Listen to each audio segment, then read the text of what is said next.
We are witnessing the greatest story ever told, and I love it. Not a fan of the 13 pages, but Oda, I'd rather you get that rest, because I know you're preparing us for the culmination of one of the greatest mangas ever written. A short chapter does mean a short video, so with that being said, One Piece chapter 1116 is out, and we have reached the end of Vegapunk's transmission. But before we begin the chapter review, guys, if you enjoyed the video, hit that like button below and subscribe to the page. Let's get the Blank Face to 2,500 subscribers and reach the next milestone in this channel's growth. Now, let's get back to the review. So again, there's a lot to talk about in this chapter, but the first thing I want to discuss is that we were right. Joy Boy may not be as good as one wishes to believe. To explain, in this chapter, Vegapunk makes it known that a piece of the Mother Flame was stolen and used to fuel one of the ancient weapons to eradicate Lulugia Kingdom. This confirms a very big thing, that this was in fact an ancient weapon that was used to eradicate Lulugia Kingdom. But it's also rather interesting that Oda chooses to show Crocodile and Momonosuke, as both are linked to the ancient weapon Pluton, a battleship capable of destroying an island in one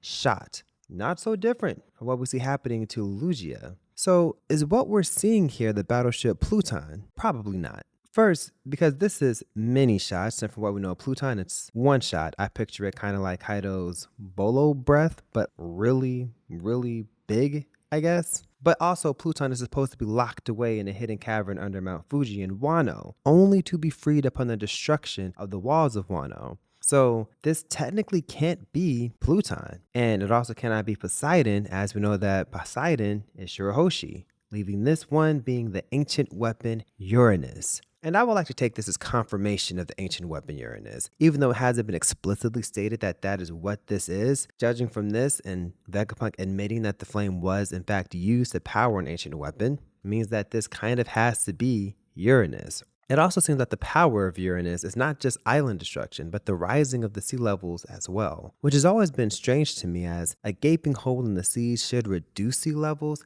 yet it does not. I wonder why. But Vegapunk also lets the world know that Joy Boy intended to pass on these three weapons to later generations. And I don't think for a second that it's so simple as him just passing them on, mainly because of Poseidon. Poseidon is not a tool or a machine, but a living sentient creature. The mermaid princess, in fact, for generations. So Joy Boy passing her to the next generation wouldn't be possible unless, Joy Boy had slaves, which doesn't seem like he did. This makes me think more on the D-Clan and the idea of inherited dreams. There's so much to discuss when it comes to Joy Boy and the 100-year void, and I'm going to do a video on this topic soon, so if you don't want to miss that, hit the subscribe button below so you don't miss a single thing. Continuing with the chapter, we see several points of view from characters around the world, a lot in denial about the 800-year war at this point theory Vegapunk is referring to.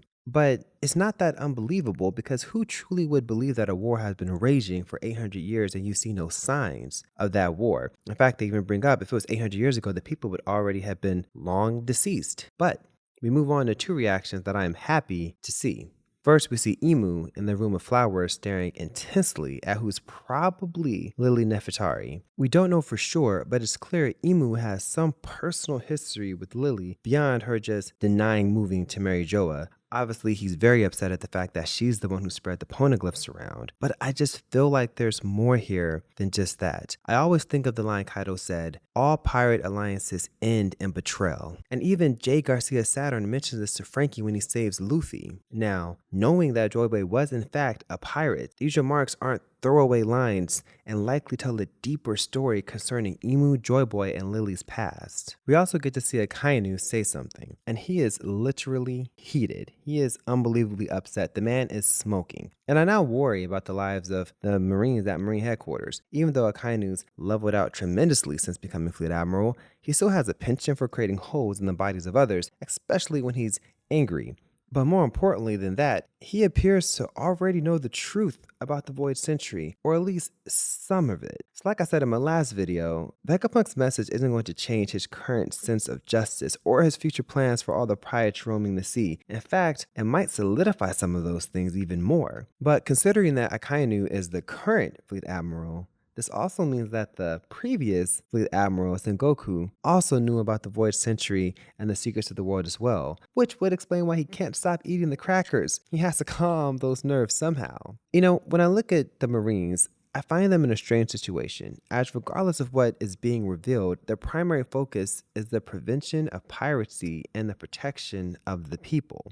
Learning this truth is indeed something that will shake them, at least some of them, but it doesn't stop them from acting on their initial purpose. I'm sure a lot may have the ends justify the means mentality. Look at Punk Hazard, look at Dressrosa. Even the warlord system itself shows that Marines are willing to do some dark things in the name of justice. But back at Egghead, we get another touching moment between Edison and Stussy about the release of Kaku, and we learn that Stussy actually considered her fellow Cypherpole agents as friends, and that betraying them for Vegapunk was actually something very difficult for her. And the way Oda has humanized his characters from arc to arc is one of Oda's greatest strengths. So many mangas I feel drop the ball on secondary characters, but Oda puts them in the forefront, even if only for a little while. You grow so fond of the characters that Oda creates in each individual arc. I consider the Vegapunks, and several of them I've grown to just love. Each one is so unique, yet refractions of the same character, and it speaks volumes to Oda's prowess as a writer. And if you listen to any fan of One Piece, you'll often hear some secondary character like Katakuri or Doflamingo topping the list of their favorite characters in One Piece. But I digress, I'm going off a little bit. Going back to chapter 1116, we found out through York that Vegapunk didn't just hide the special Denden Mushi, but hid it inside the ancient robot, or he has the ancient robot protecting it, so I'm assuming it's inside of it. And I really hope that we get to see a battle reminiscent of the Void Century, a battle between the ancient robot of the ancient kingdom and the remnants of the 20 kingdoms and the 5 elders. We've only seen small glimpses of what the Gorosei can do, but in the coming chapters I think we'll get to see them get kind of serious. I guess we could still argue Venus Zero got kind of serious with this slash, but I still think it was a pretty casual slash. And maybe we also get to see just how you may be able to hurt the Gorosei, and whether or not there's some kind of ancient power or some kind of special skill the ancient robot has that allows it to inflict damage on the Gorosei. Finally, we get to the final pages of this chapter, and we learn again that the Pirate King and his crew uncovered the full truth of the Void Century and why Joy Boy left the ancient weapons to the future. We see Crocus and Rayleigh, the latter of which hasn't gone easy on the spirits and is now in a stupor, scolding Vegapunk for ruining the young generation's fun. And it brings me back to Sabaody once again, to the moment Rayleigh tells the Straw Hat crew about their journey to the final island, Laugh-Tale, and that Luffy and company may come to a different conclusion than the Roger Pirates did. And considering who Luffy is, they most certainly will. It is clear that Oda is finally wrapping up the journey that is One Piece, and I for one cannot wait to see what an amazing journey it will be. And while we still have several years of Oda's masterful storytelling, the culmination being just around the corner is bittersweet. But guys, if you liked the video, hit that like button below and subscribe to the page for an ever-increasing collection of One Piece content. Also, tell me what you think of the chapter in the comments below. In the meantime, why don't you watch one of these 2 videos here? Until next time, I've been The Blank Face, and I'll see you in the next